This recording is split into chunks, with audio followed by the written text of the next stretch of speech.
Hello everyone, this is William Marshall with a follow-up. The electric heater still works normally,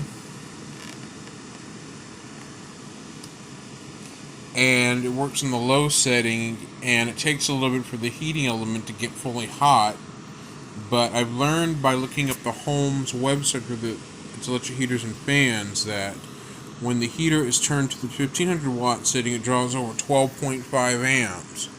Therefore, putting in two electric heaters that draw over 12, like close to 12.5 amps, is enough to trip a breaker due to the high current it pulls when on the low and high settings.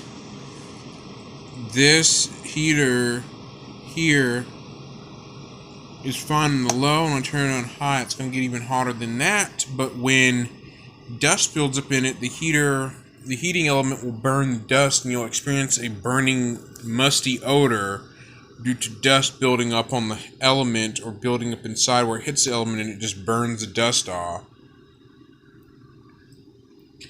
And it throws out a good amount of heat on the low setting. The way the thermostat works, when I turn it off to cool the element back down, I don't want to put my hand near the heater because I'll burn my own hand. Now it's cool. Now the element's off. Underneath here is the thermostat control that there is a clicking noise that will open and close the switch to turn the element on, the heating element on, and the fan together. Sometimes you may see a bright spark gap and arc inside the heater when you're operating with the knob. That does occur rarely on some heaters. You might see a spark or a bright arc at night inside the heater. That's just because of the contacts opening and closing. But the thermostats you'd find on heaters go by the air temp. If the air temp is cold, the contact will close to cut the heater on, and then when it heats up, it'll open to cut it off. The air conditioner wall thermostats, the old analog ones with the mercury tilt switches and the metal coils, the bimetallic coils in them. The bimetallic coils in the air conditioner thermostats, like the ones from the 70s and 80s, have a swirled coil with a mercury switch attached where when the heat's up, the coil expands and starts to unravel itself and tip the mercury switch to turn the air on. And when it cools, it'll, like during the winter when it's freezing cold, the mercury switch in the coil that it's on will start to expand. It'll tip the mercury switch one way to cut the air on, and then when it finishes heating up, it'll tip the other way to cut it off.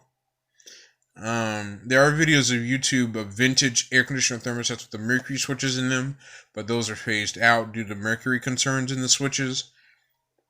But this heater just uses a simple, I think it's an electromagnet or like an electromagnetic contact relay up in the thermostat controller part that's analog, that's mechanical by the air temperature. So when enough air hits it and it detects that it's too cold, it'll close to cut it on to heat up, and then once it's heat up, it'll open to shut down until the place cools down again. This heater and many others have a PTC, a positive temperature coefficient, inside, a simple thing that shuts off in case if something should go wrong to prevent the heater from overheating. I've made a YouTube video of heater tips and warnings about what you should and shouldn't do.